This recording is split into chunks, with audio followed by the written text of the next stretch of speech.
राधे राधे दोस्तों।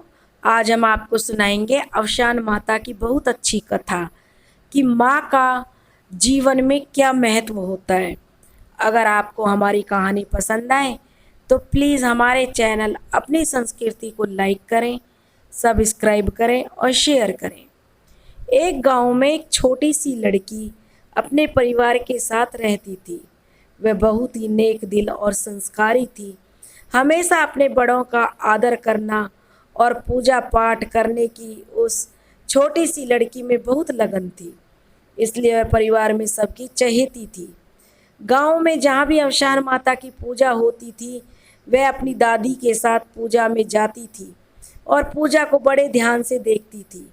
कभी भजन कीर्तन होता तो वह छोटी सी बच्ची बहुत सुंदर नृत्य करती थी।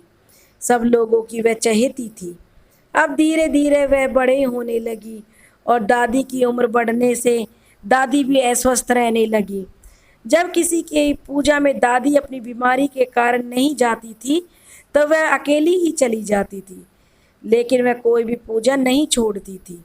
अब वह शादी योग्य हो गई थी तो उसके लिए एक अच्छा सा लड़का देखकर उसकी शादी कर दी जाती है।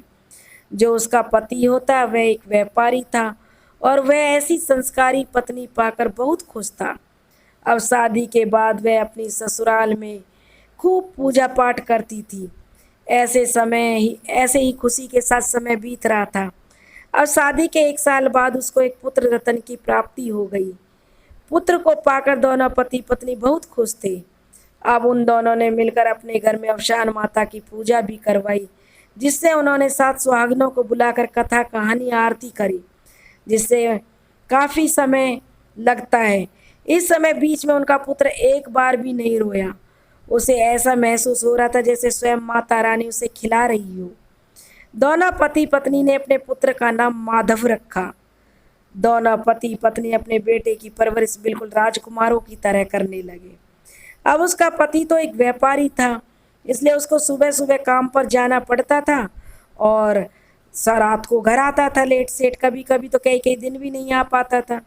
अब अपने बेटे माधव के साथ उसकी माँ ही ज़्यादा समय बिताती थी। वैसे तो ये सभी के साथ होता है कि एक बच्चे के साथ उसकी माँ सबसे ज़्यादा समय बिताती है। अब उनका बेटा धीरे धीरे बड़ा होने लगा और वह स्कूल जाने लगा था, क्योंकि जो माधव का पिता था वह एक व्यापारी था, तो व्यापार में कभी लाभ कभी हानि होती रहती है। लेकिन उन्होंने भी कभी भी अपने बेटे की पढ़ाई लिखाई के में कोई कमी नहीं छोड़ी थी। वे कहीं से भी इंतजाम कर कर लाते, मगर बेटे को नहीं किसी प्रकार की कमी नहीं होने दी और ना ही उसको यह पता चलने दिया कि पैसा कहाँ से आ रहा है। वह तो राजकुमारों जैसी जिंदगी जी रहा था। बेटा भी बड़ा हो रहा था और पढ़ाई लिखाई कर रहा था। अब उनका बेटा बड़ा हो गया, क्योंकि पढ़ने में बहुत होशियार था बेटा, संस्कारी भी था। तो उसको जो बड़ा हो गया, पढ़ाई पूरी कर चुका था, लेकिन उसको भनक तक नहीं थी कि उसके माता पिता कैसे मुश्किलों से उसकी परवरिश बिल्कुल राजकुमारों की तरह ही की थी। अब उसकी सरकारी नौकरी लग जाती है और इधर उसकी सरकारी नौकरी लगती है, उधर माधव के पिता का देहांत हो जाता है। अब उसकी माँ एकदम से अकेली रह जाती है। वह अपने पति को याद करके बहुत रोती है।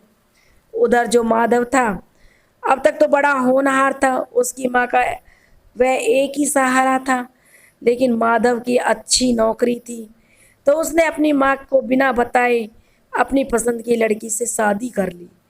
अब बहू घर में आ गई थी, फिर भी उसकी माँ अपनी बहू को बहुत प्यार करती थी, सोचती कि मेरे बेटे की खुशी में ही मेरी खुशी है। माधव भी अपनी माँ को बहुत प्यार करता था। हर चीज़ अपनी माँ को पहले पूछता था कि क्या करना है क्या नहीं।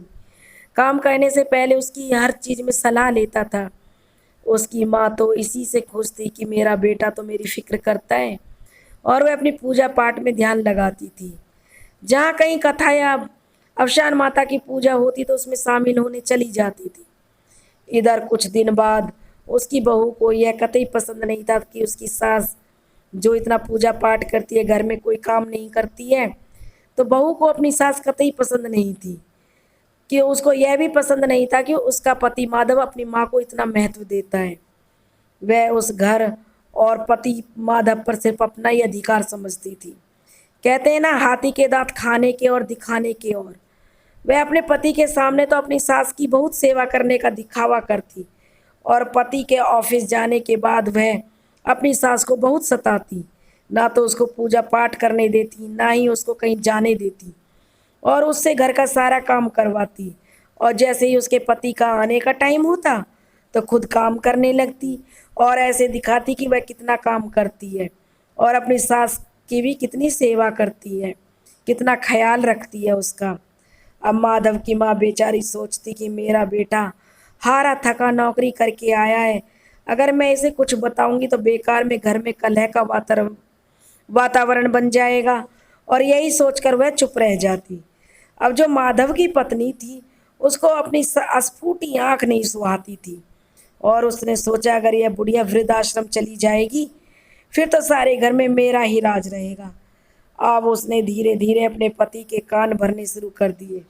कहती कि देखो जी, मैं घर का सारा काम करती हूँ, माँ जी की कितनी सेवा करती हूँ, पता नहीं दिन भर माँ जी को क्या हो जाता है, तुम तो ऑफिस चले जाते हो। माँ जी मुझे बहुत खरी खोटी सुनाती है तुम्हारे जाने के बाद, पूरा दिन घर में कलेश रखती है, आप तो चले जाते हो, सब कुछ मुझे ही झेलना पड़ता है।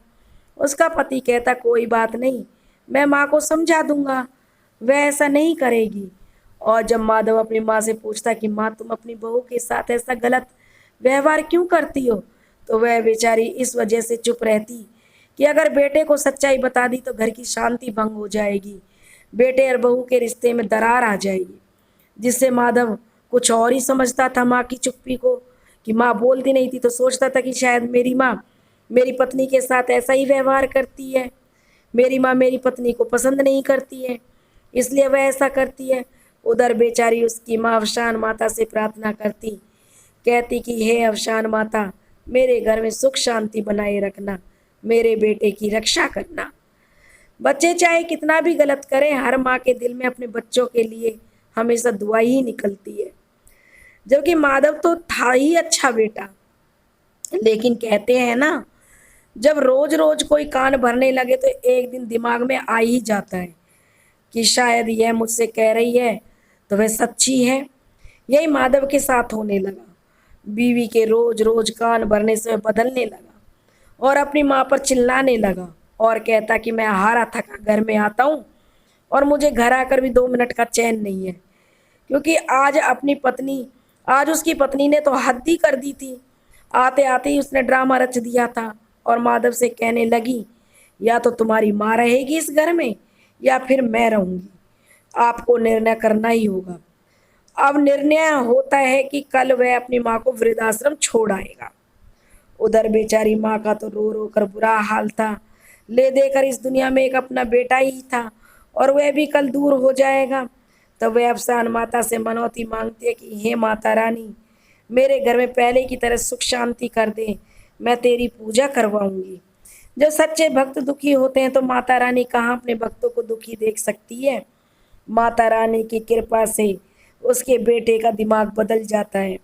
वह सोचता है कि मेरी माँ ने आज तक मुझे कांटा भी नहीं चुभने दिया, तो वह मेरी पत्नी के साथ ऐसा कैसे कर सकती है। उसकी आंखों में मुझे कुछ और दिखाई देता है। मुझे सच्चाई तक पहुंचना चाहिए, और सच्चाई क्या है ये जानने का प्रयत्न करना चाहिए। यह जानने के बाद ही कि सच्चाई क्या, तभी कोई निर्णय लेना चाहिए। उधर उसकी पत्नी तो बहुत खुश थी कि चलो कल बला टल जाएगी। अब अगले दिन उसका बेटा माधव अपनी पत्नी से कहता है कि अभी तो मुझे ऑफिस जाना है, कोई ज़रूरी काम आ गया है, और शाम को मैं माँ को वृद्धाश्रम छोड़ आऊँगा। और यह कहकर वह घर से चला जाता है। अब माधव की पत्नी सोचती है कि शाम को तो यह बुढ़िया चली ही जाएगी, क्यों ना आज ही घर का सारा काम इसी से करवा लूँ। और वह अपनी सास को ताने मारने लगती है और घर का काम करवाने लगती है।